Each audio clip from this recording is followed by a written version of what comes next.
Bonjour à toutes et à tous, ici Khalil Jebali pour ce Good Morning Market du vendredi 1er juin 2018. Nous commençons tout de suite avec le rappel légal habituel. XTB France informe les participants que la présentation à venir et les informations qui vont être dispensées ne constituent pas en aucune manière une sollicitation ou incitation à acheter ou vendre des produits financiers. Donc pour aujourd'hui, salve de statistiques, salve de thématiques économiques et politico-économique je devrais dire même. Donc on a déjà pris connaissance de l'indice PMI manufacturier en Allemagne, ressorti supérieur aux attentes, donc c'est plutôt pas mal. On attend désormais le même indicateur pour le mois de mai au Royaume-Uni. Toujours sur le plan statistique, on s'intéressera principalement aujourd'hui aux chiffres du chômage aux États-Unis et surtout à l'évolution du salaire horaire. Vous le savez, c'est vraiment la statistique, hein, les NFP, les non-farm payroll, la statistique sur laquelle les opérateurs sont focalisés. On aura ensuite l'indice ISM manufacturier, donc ça c'est évidemment une statistique qui intéressera les opérateurs. Par ailleurs, on a une séance, ou une dernière séance de la semaine plutôt, qui sera, comme je le disais, rythmée par une salve de thématiques. Donc au-delà des chiffres du chômage aux États-Unis et des tensions commerciales entre les États-Unis et ses partenaires, ou plutôt anciens partenaires désormais, puisque ça chauffe quand même pas mal sur le plan politique entre le Canada, les États-Unis, le Mexique et les États-Unis et puis l'Union Européenne et les États-Unis, eh bien on a des investisseurs qui se focaliseront quand même sur les contextes politiques en Italie et en Espagne. Aujourd'hui en Espagne, les socialistes doivent voter une motion de censure contre le gouvernement de M. Rajoy. Donc c'est un problème évidemment. En Italie, on a M. Sergio Mattarella, le président italien, qui a une nouvelle fois chargé Giuseppe Conte de former un gouvernement. Donc ce dernier devrait être investi ce jour à 16 h à Rome. Donc tout cela est quand même très intéressant. C'est pourquoi on devrait avoir pas mal de volatilité aujourd'hui sur les marchés. Donc c'est vraiment une séance à ne pas manquer. On commence tout de suite avec l'analyse de la paire euro-dollar et vous le voyez, l'actif évolue en tendance haussière. Les prix sont quand même bien portés par les moyennes mobiles à 25 et 100 périodes.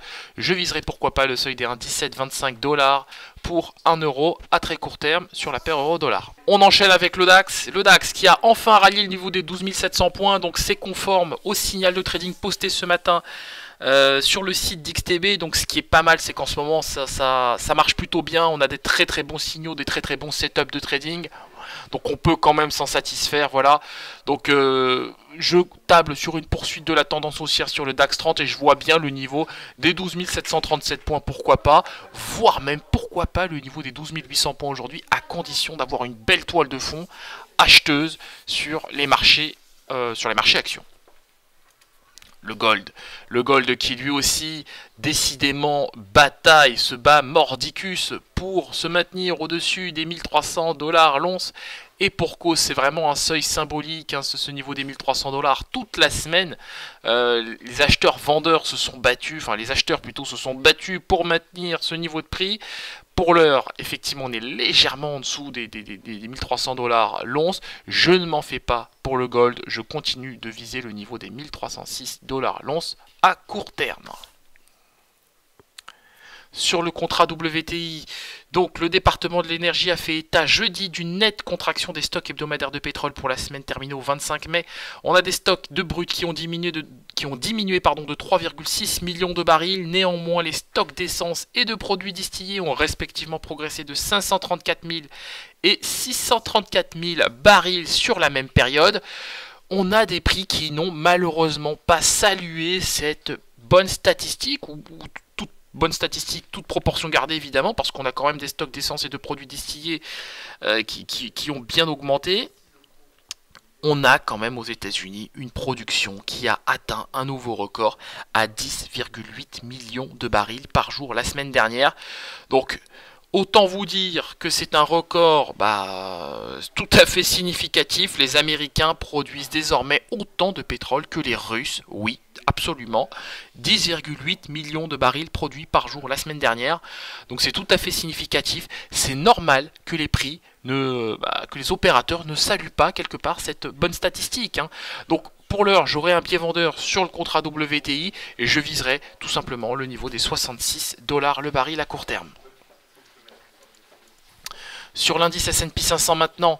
Donc on a aussi quelque chose d'assez intéressant sur cet indice. On a pris hier connaissance de pas mal de statistiques. Aujourd'hui, je le disais, on aura les chiffres du chômage du mois de mai aux États-Unis. Donc on s'attend, le consensus anticipe la création de 189 000 emplois au mois de mai et une augmentation des salaires ou du salaire horaire de 0,2%.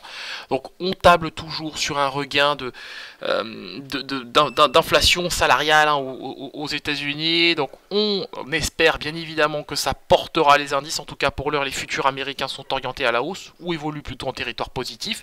On évolue légèrement sous le seuil des 2716 points. Je continue de viser le niveau des 2726 points. Je pense qu'on a quasiment tous les catalyseurs pour rallier ce niveau de prix. Toujours est-il qu'il nous faudra quand même une toile de fond assez positive aux États-Unis, des statistiques assez positives pour porter cet indice S&P 500. Nous terminons avec le Bitcoin et vous le voyez, l'actif est toujours porté par cette oblique ascendante. Les prix évoluent désormais au-dessus du niveau des 7000 $. Au niveau des 7500 $ pour un Bitcoin, je vais y arriver. Donc on est porté par les moyennes mobiles à 7 et 21 périodes. On a un RSI qui se stabilise sous sa zone de surachat.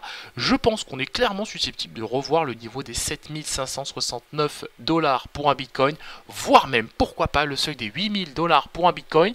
Je pense que c'est parfaitement faisable, d'autant que là, bon, on est bien porté par cette trendline, cette oblique, ce support oblique haussier, ascendant plutôt je devrais dire, donc c'est quand même très positif comme toile de fond. Voilà, donc pourquoi pas le niveau des 7569 $ à court terme, et même à moyen terme, ou plutôt moyen court terme, le niveau des 8000 $ pour un Bitcoin. Voilà, on se quitte sur cette note. On se retrouve bien évidemment ce jour à 15h15 pour faire un débriefing complet de notre PNL et des différents signaux de trading. En tout cas, sachez-le, le signal de trading posté ce matin a déjà touché son take profit. Le signal d'hier a été clôturé ce matin aussi avec un très beau bénéfice. Je vous renvoie à la mise à jour du signal de trading posté sur le site d'XTB dans la section analyse du jour. Donc d'ici là, effectivement, on se retrouve aujourd'hui à 15h15 pour faire le point complet sur toute cette situation. Merci à vous et à tout à l'heure.